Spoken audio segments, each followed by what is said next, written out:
We are at video number 0024. The way of meditation. Those who are following either the way of knowledge or the way of unselfish work soon discover that cravings of the mind for worldly pleasures are the greatest obstacle to spiritual realization. It is the habit of the mind to wander around in the outside world all the time. That habit can be broken by shifting the mind to the indwelling consciousness, whose bliss can be attained by deep contemplation, succinctly known as meditation. A spiritual bliss is far superior to the transient pleasures of everyday life, and meditation is the gate that opens that bliss to us.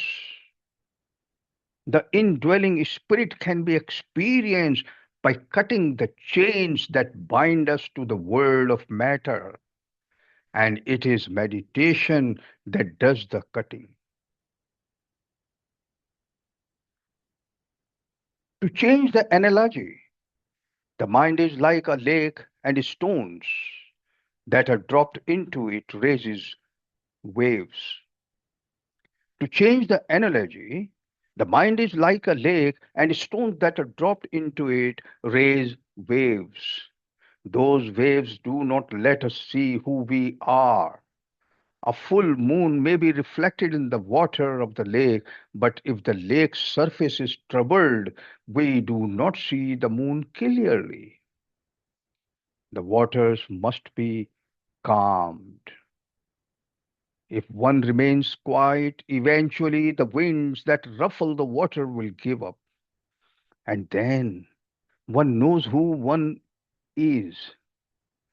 God is constantly within us, but the mind obscures that fact with agitated waves of worldly desires. Meditation quiets those waves. A student is asking a question.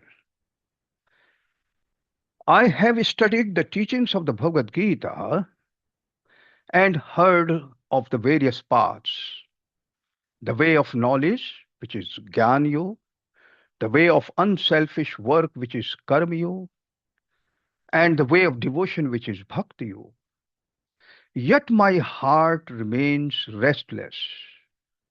You often speak of the way of meditation. Kindly teach me what is this way and why is it so essential? The Guru replies,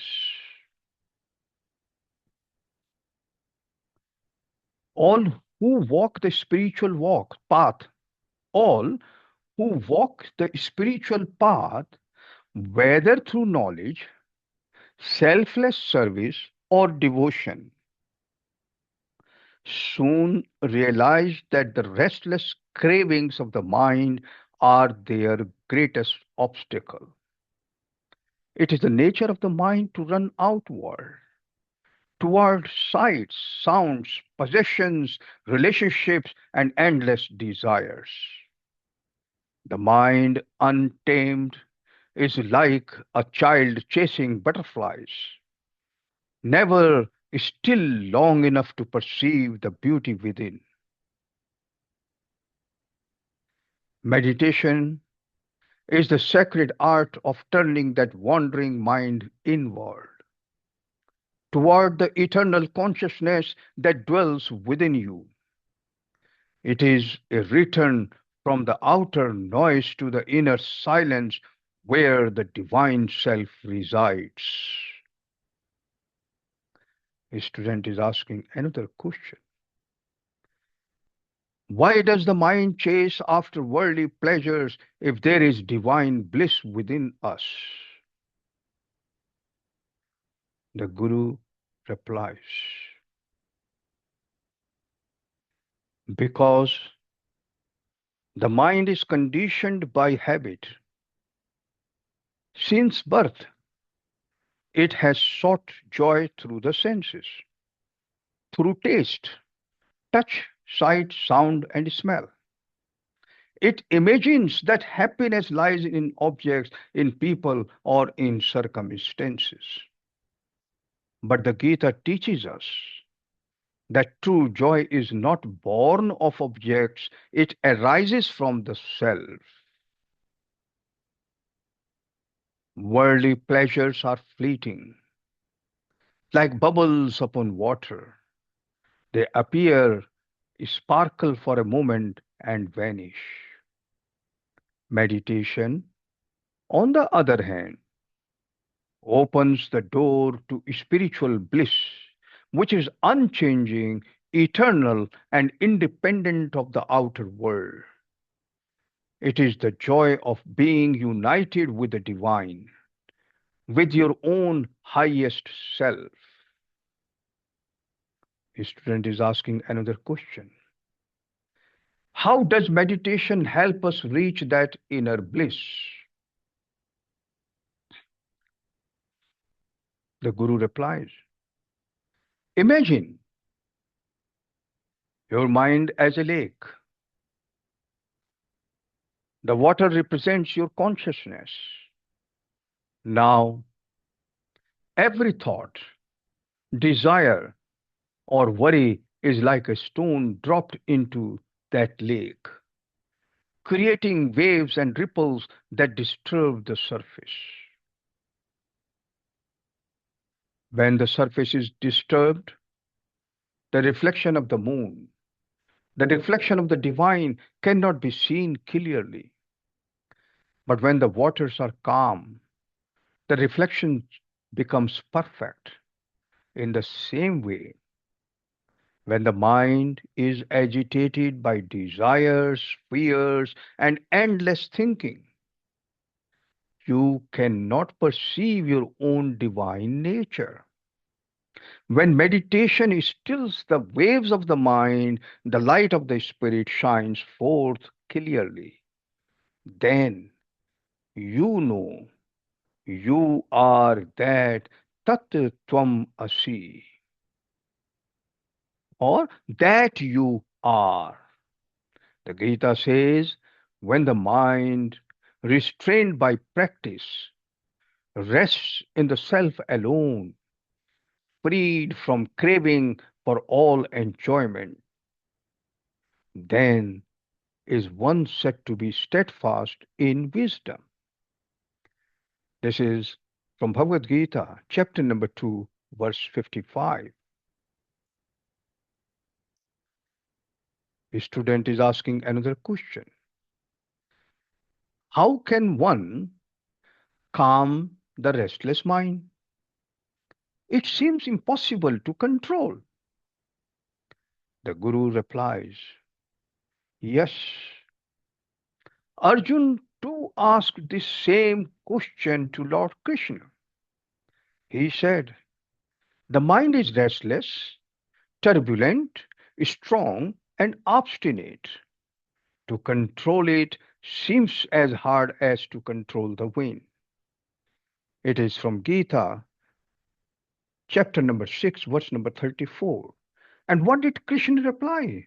He said, without doubt, the mind is restless and difficult to control, but by practice and detachment, it can be restrained.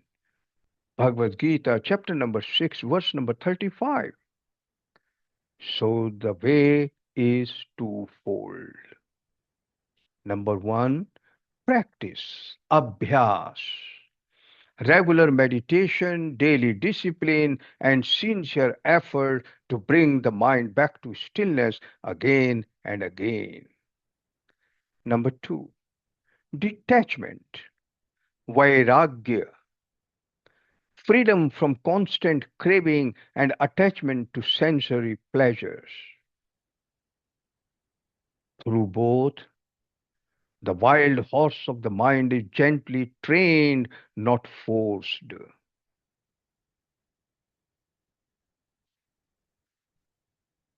His student is asking another question. And what happens when one succeeds in this training? The Guru replies,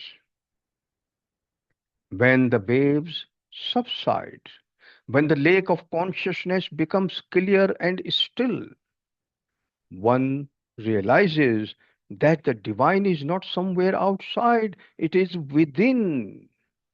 God was never far away, it was only the mind's agitation that obscured the view. The Gita declares, the Lord dwells in the hearts of all beings. Bhagavad Gītā, chapter number 18, verse number 61.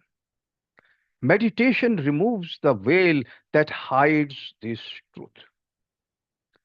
Then the seeker feels an indescribable peace. Then the seeker feels an indescribable peace. Not the peace that comes and goes, but a living silence that remains unshaken, even amidst turmoil. This peace is the perfume of the soul. It is the bliss of union with the Supreme. The student is asking another question. How can we bring this wisdom into daily life? Must we renounce the word? The Guru replies, no. True meditation does not demand outer renunciation.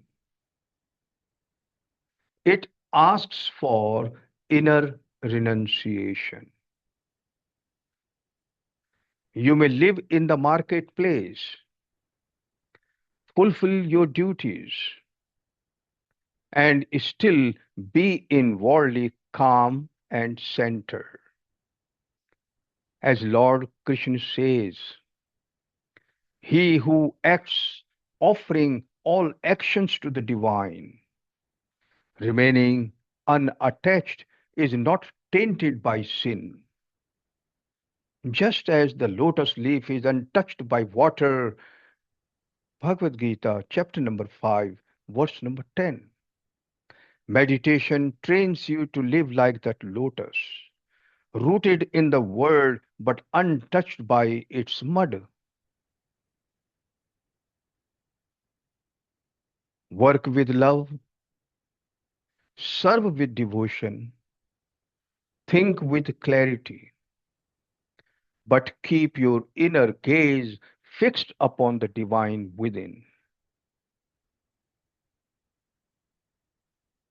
A student is asking another question. So, meditation is not escape from life, but mastery over life. The Guru replies, exactly. Meditation is not flight, it is freedom.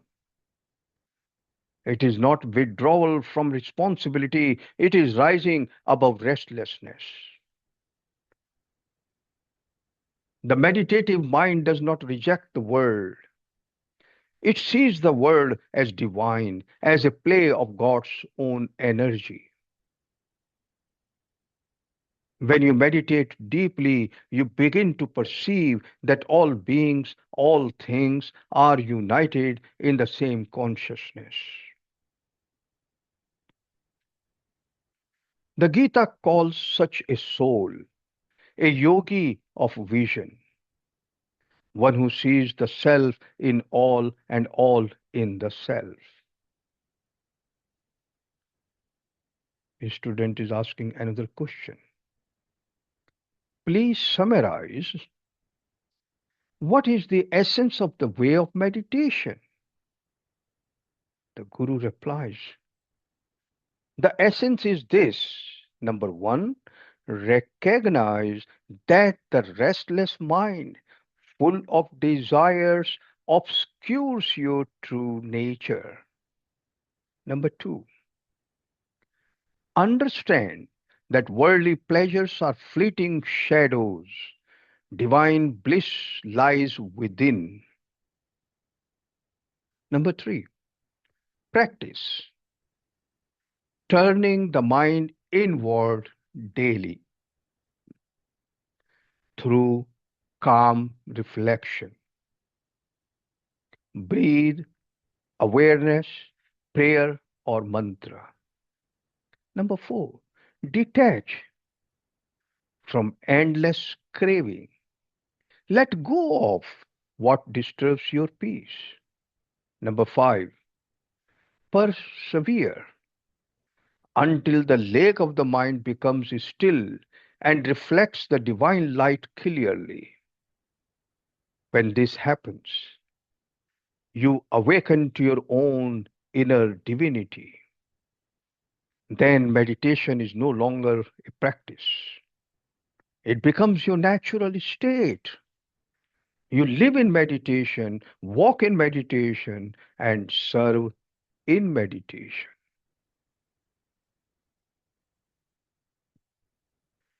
A student is asking another question.